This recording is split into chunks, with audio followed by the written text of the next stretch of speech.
Good morning everyone, मैं पंकज वैष्णव एक बार फिर से आप सभी के साथ हूं क्रेजी जी के ट्रिक के डेली करंट अफेयर में। और आज के सेशन में हम 16 अप्रैल के सभी करंट अफेयर को एक एक करके यहां पर डिटेल में डिस्कस करने वाले हैं।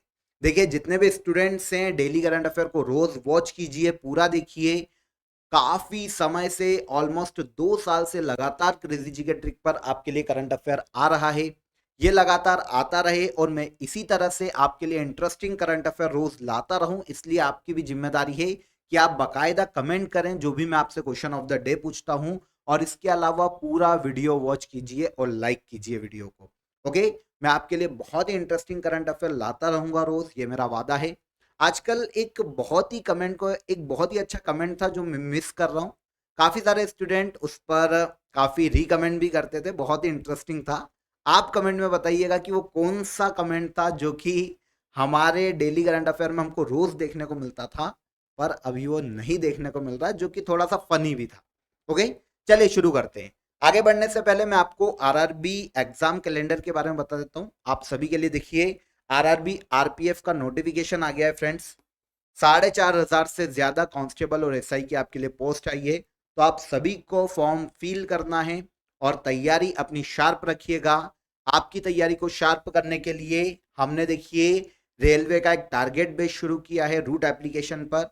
बहुत ही नॉमिनल चार्जेस हैं और जितनी भी रेलवे की एग्जाम होने वाली है 2024 में, वो सभी इसी एक आपकी बैच में कवर हो जाएगी। सिंगल शॉट बैच है और सारी एग्जाम खत्म। ठीक है, पूरा आपको सारा सिलेबस आपको रटा दिया जाएगा और आपके क्वेश्चन एग्जाम में वहां पर बहुत ही रेयर होगा कि कोई बाहर जाए, थोड़ा सा अनरिलेवेंट अगर पूछता है तो ही ऐसा होगा, अन्यथा पूरा आपका यहीं पर कवर हो जाएगा इस रेलवे की टारगेट बैच में। ठीक है, तो लाइव बैच है इसीलिए देखना मत भूलिए। आप रूट एप्लीकेशन को डाउनलोड कर लीजिए और उसमें आप ज्वाइन कर सकते हैं। इसके अलावा देखिए, आपके लिए मंडे से 4 से 6 बजे तक क्रेजी जी के ट्रिक के यूट्यूब प्लेटफॉर्म पर लाइव बैच शुरू हो गई है।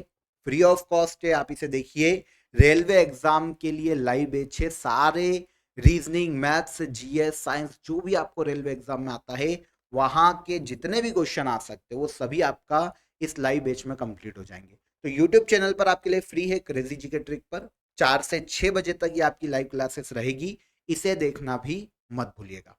आइए शुरू करते हैं। क्वेश्चन ऑफ द डे आज के लिए आपके लिए, इजराइल और फिलिस्तीन में फंसे भारतीयों को निकालने के लिए कौन सा ऑपरेशन चलाया गया था?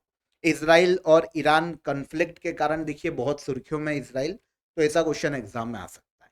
न्यूजीलैंड की कैपिटल क्या है? और थर्ड, विश्व का सबसे ऊंचा सबसे ऊंचा जलप्रपात किस देश में? ठीक है, तो विश्व का सबसे ऊंचा जलप्रपात किस देश में, ये भी बताइएगा। और मिड वीडियो में और भी क्वेश्चन ऐड ऑन हो सकते हैं।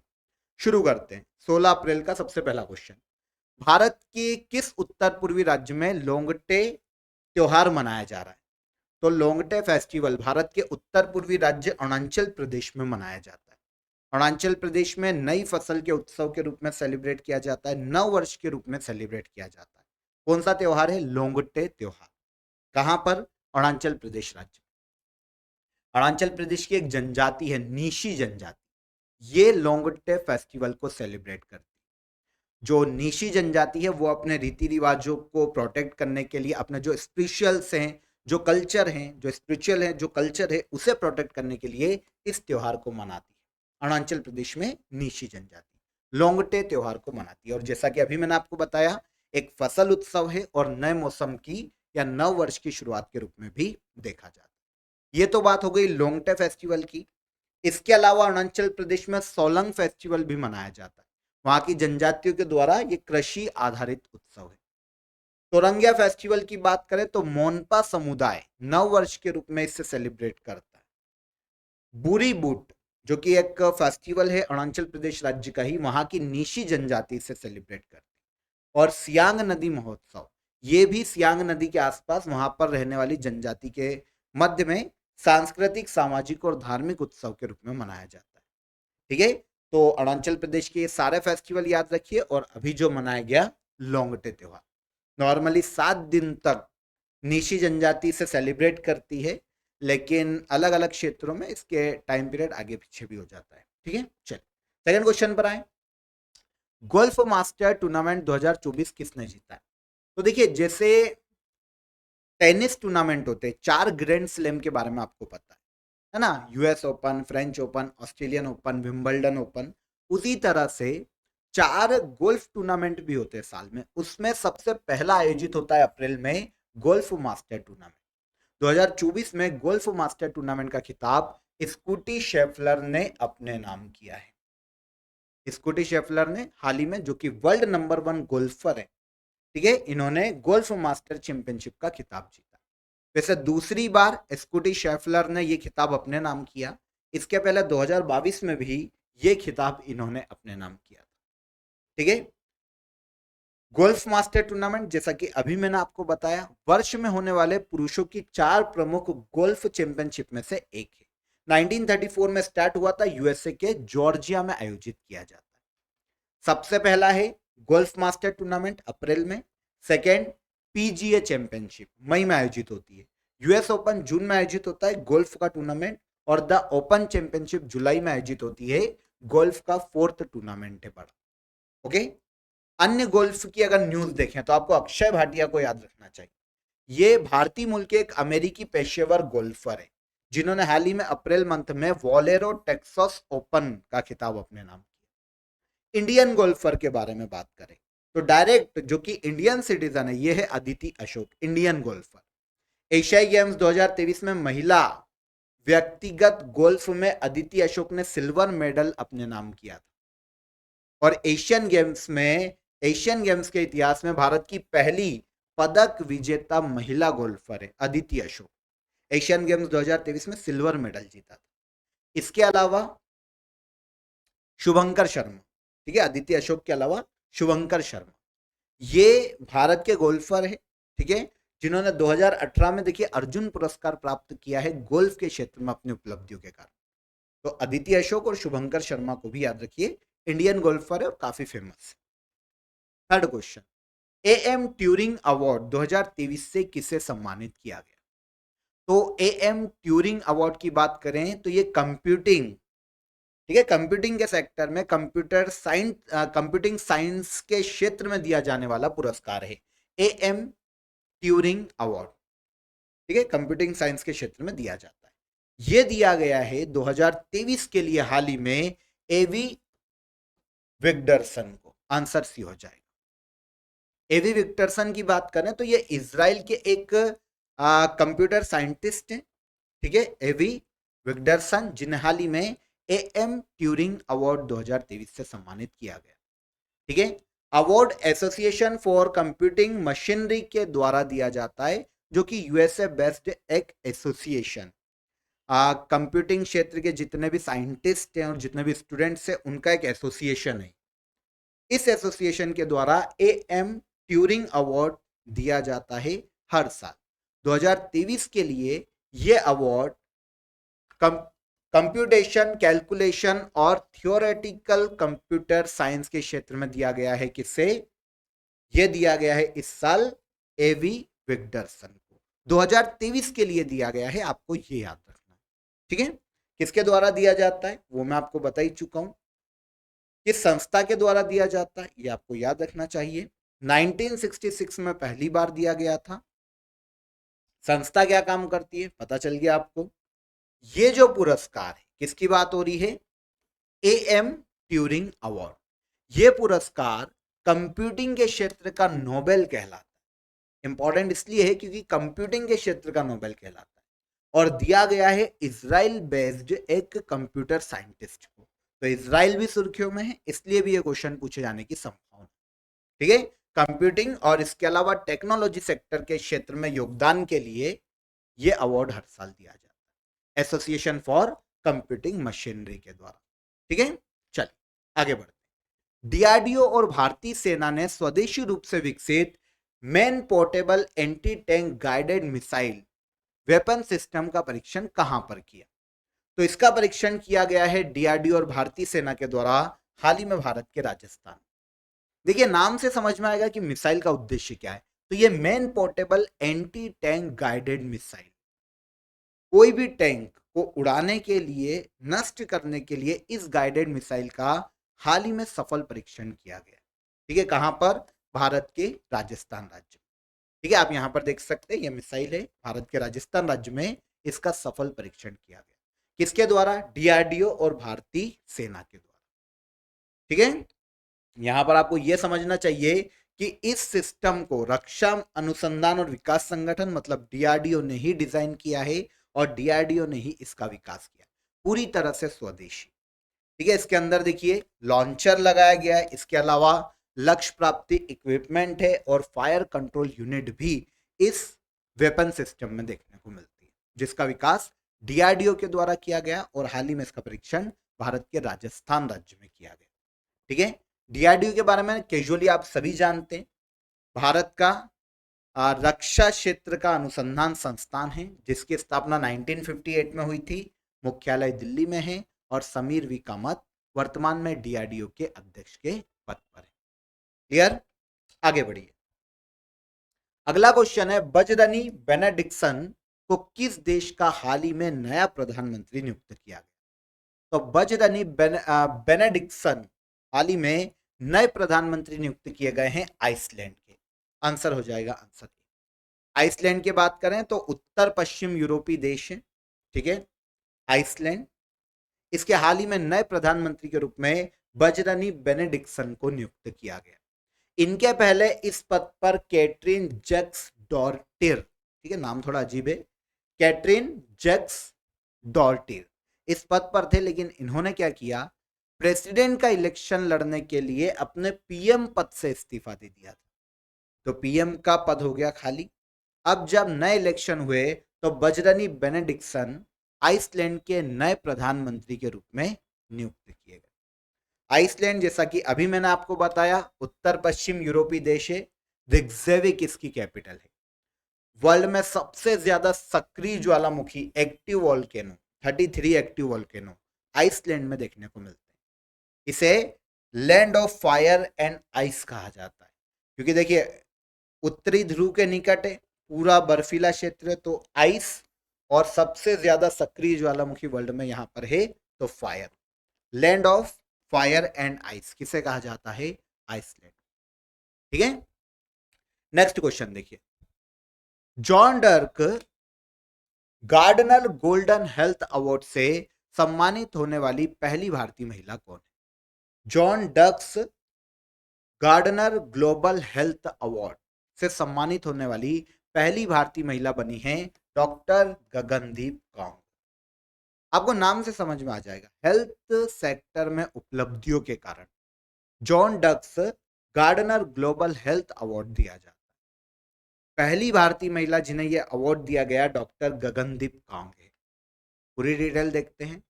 भारतीय शोधकर्ता डॉक्टर गगनदीप कांग को वैश्विक स्वास्थ्य अनुसंधान, ठीक है ना, मतलब ग्लोबल हेल्थ रिसर्च के द्वारा उनकी उपलब्धियों के लिए जॉन डिक्स गार्डनर ग्लोबल हेल्थ अवार्ड 2024 से हाल ही में सम्मानित किया गया और इस तरह से यह अवार्ड पाने वाली ये भारत की पहली महिला है। ठीक है ना, इन्हें ये जो अवार्ड है रोटा वायरस के क्षेत्र में इनके अनुसंधान या रिसर्च के लिए दिया। ठीक है, रोटा वायरस के क्षेत्र में इनके अनुसंधान के लिए डॉक्टर गगनदीप कांग को हाल ही में इस अवार्ड से सम्मानित किया गया। ठीक है, तो डायरेक्ट याद रखिएगा, अवार्ड गार्डनर फाउंडेशन के द्वारा हर साल दिया जाता है, जो कि एक वैश्विक फाउंडेशन है, प्राइवेट फाउंडेशन है, वैश्विक तौर पर कार्य करता है।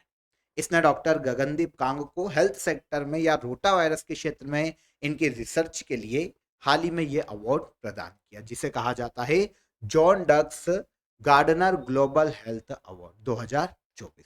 ठीक है, चर्चा में रहा बेपी कोलंबो मिशन किन दो अंतरिक्ष एजेंसी की संयुक्त परियोजना है? तो बुध ग्रह के अध्ययन से संबंधित है बेपी कोलंबो मिशन। दो एजेंसियों की, दो अंतरिक्ष एजेंसियों की संयुक्त परियोजना है। एक है यूरोपीय अंतरिक्ष एजेंसी और दूसरी है जाक्सा। जाक्सा जापान की अंतरिक्ष एजेंसी। तो यूरोपीय अंतरिक्ष एजेंसी और जापान की अंतरिक्ष एजेंसी जाक्सा का एक संयुक्त मिशन है बुध ग्रह के अध्ययन के लिए, बेपी कोलंबो मिशन। अभी सुर्खियों में इसलिए है क्योंकि हाल ही में इसने बुध ग्रह के नमूनों का अध्ययन किया है। ठीक है ना, यहां पर आप देख सकते हैं यह यूरोपीय अंतरिक्ष एजेंसी और जापानी अंतरिक्ष एजेंसी जाक्सा का संयुक्त परियोजना है, जिसे बेपी कोलंबो मिशन के नाम से शुरू किया गया था। बुध ग्रह के अध्ययन के लिए इसकी शुरुआत की गई थी, दोनों अंतरिक्ष एजेंसियों के द्वारा संयुक्त रूप से। बुध ग्रह के चुंबकीय क्षेत्र का पता लगाना, ग्रह की संरचना कैसी है, ग्रह की सतह का तापमान कितना है, सतह पर कौन कौन से एलिमेंट अवेलेबल है, इन सभी का परीक्षण करना इस मिशन का मुख्य उद्देश्य है, जिसे बेपी कोलंबो मिशन के नाम से लॉन्च किया गया था। यूरोपीय अंतरिक्ष संघ और जाक्सा, जो कि जापान की अंतरिक्ष एजेंसी है, इसके द्वारा संयुक्त रूप से।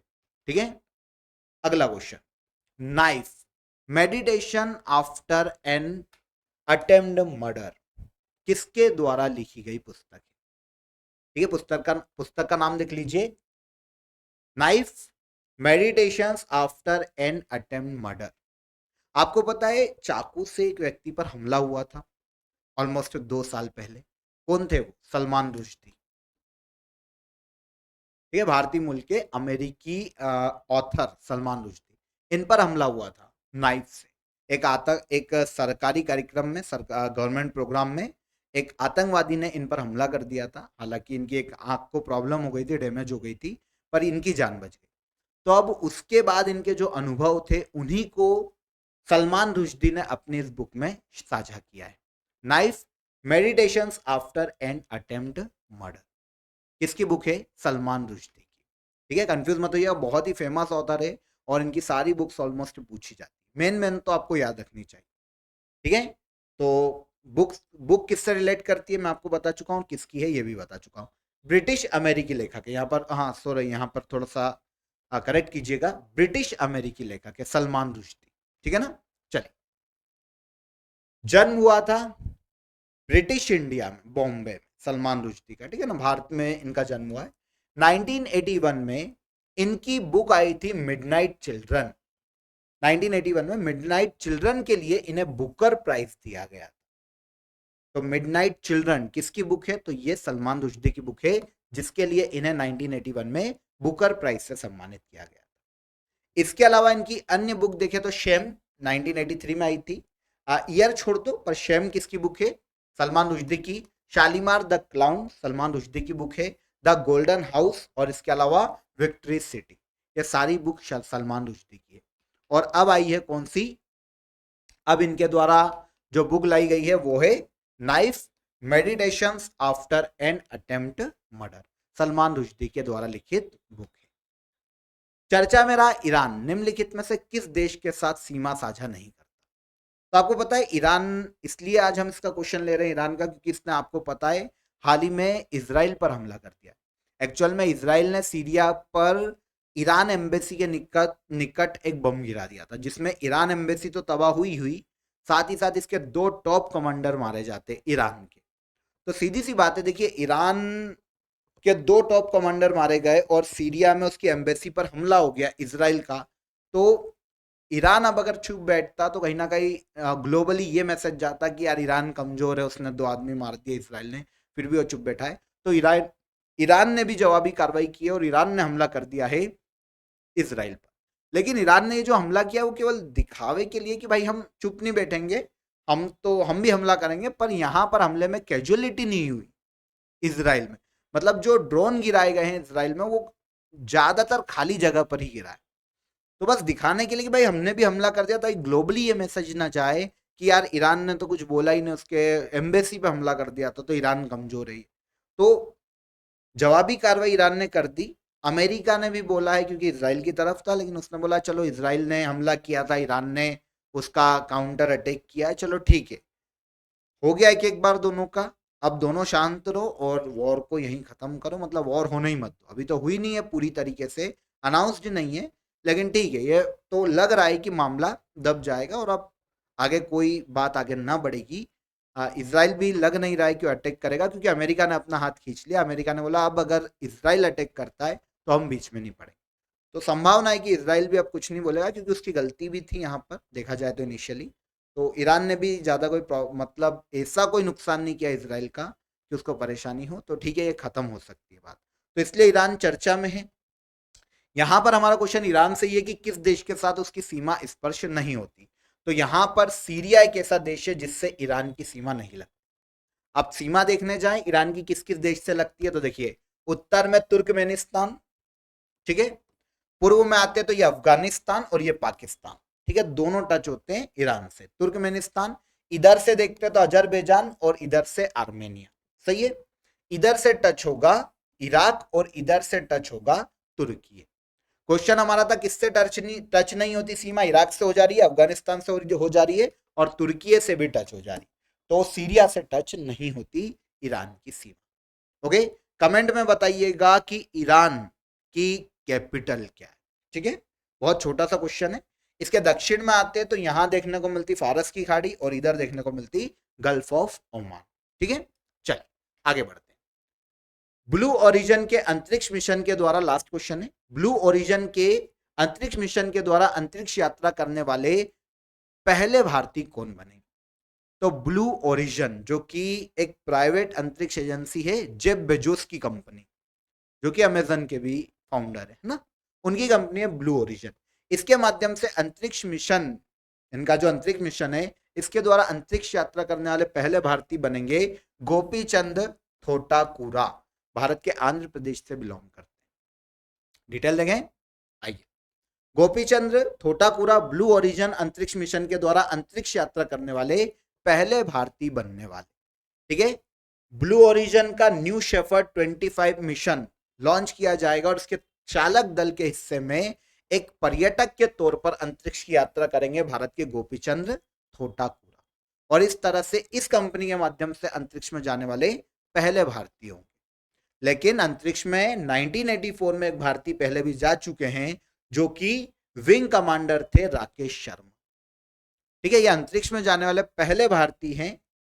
और अब दूसरे बनेंगे कौन, गोपीचंद्र थोटाकुरा, लेकिन इस कंपनी के माध्यम से, ब्लू ओरिजिन कंपनी के माध्यम से अंतरिक्ष में जाने वाले पहले यात्री बनेंगे कौन, या पहले पर्यटक बनेंगे गोपीचंद्र थोटाकुरा।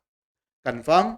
तो यहां पर 16 अप्रैल के सभी करंट अफेयर हमने डिटेल में समझ लिए। अब आगे आएंगे हम और हम बात करेंगे किसकी, हमारे रिवीजन की। लेकिन उससे पहले ब्लू ओरिजिन कंपनी के बारे में नॉर्मली मैं आपको बता चुका हूं, जेफ बेजोस की कंपनी है, इसका हेडक्वार्टर यूएसए के वॉशिंगटन में, और इसकी स्थापना की गई थी वर्ष 2000 कंपनी की, ठीक है ना। एक अमेरिकी एरोस्पेस मैन्युफैक्चर और स्पेस टेक्नोलॉजी कंपनी है ब्लू ओरिजिन कंपनी, जो कि एक भारतीय को पर्यटक के तौर पर अंतरिक्ष में ले जाएगी, और वो भारतीय कौन, गोपीचंद्र थोटाकुरा। अब हम बात कर लेते हैं रिवीजन की, लास्ट डे जो हमने पढ़े थे। 15 अप्रैल से भारत और किस देश के सेना के मध्य में एक्सरसाइज डस्टलिक का आयोजन किया जाएगा, तो भारत और Uzbekistan. Second, professor Raman Mittal और डॉक्टर सीमा सिंह द्वारा लिखित book law and spirituality reconnecting the bond का विमोचन किसने किया, तो यह किया है उपराष्ट्रपति जगदीप धनखड़ ने।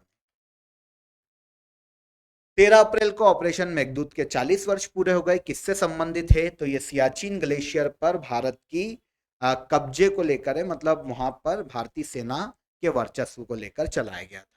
अर्थ एक्शन द्वारा प्लास्टिक ओवरशूट डे 2024 रिपोर्ट जारी की गई। इसके अनुसार भारत के प्रति व्यक्ति कितना प्लास्टिक अपशिष्ट उत्पन्न करता है, तो 8 किलोग्राम पर पर्सन भारत प्लास्टिक वेस्ट उत्सर्जित करता है। बोहाग बिहू नववर्ष के रूप में कहां मनाया जाता है, तो बिहू त्योहार मनाया जाता है भारत के असम राज्य में। बिहू नृत्य भी कहां किया जाता है, असम। रक्षा मंत्रालय ने किस संस्था को LCA mark 1A fighter jet के लिए टेंडर जारी किया, तो यह है हिंदुस्तान एरोनॉटिक्स लिमिटेड। इसके बाद हाल ही में कौन सा बैंक लक्षद्वीप में शाखा खोलने वाला पहला भारतीय निजी बैंक बना, तो यह है HDFC बैंक। Answer B. 13 अप्रैल 2024 को जलियांवाला बाग हत्याकांड के 105 वर्ष पूरे हुए। कब हुआ था, 1919 में हुआ था जलियांवाला बाग हत्याकांड। चर्चित सेनकाकू द्वीप किस महासागर में स्थित है, तो यह स्थित है प्रशांत महासागर में, जो कि जापान, चीन और वियतनाम के मध्य में विवादित द्वीप है। हाल ही में किस संस्था द्वारा ग्लोबल फाइनेंशियल स्टेबिलिटी रिपोर्ट 2024 जारी की गई, तो ये इंटरनेशनल मॉनिटरिंग फंड के द्वारा हाल ही में जारी की गई।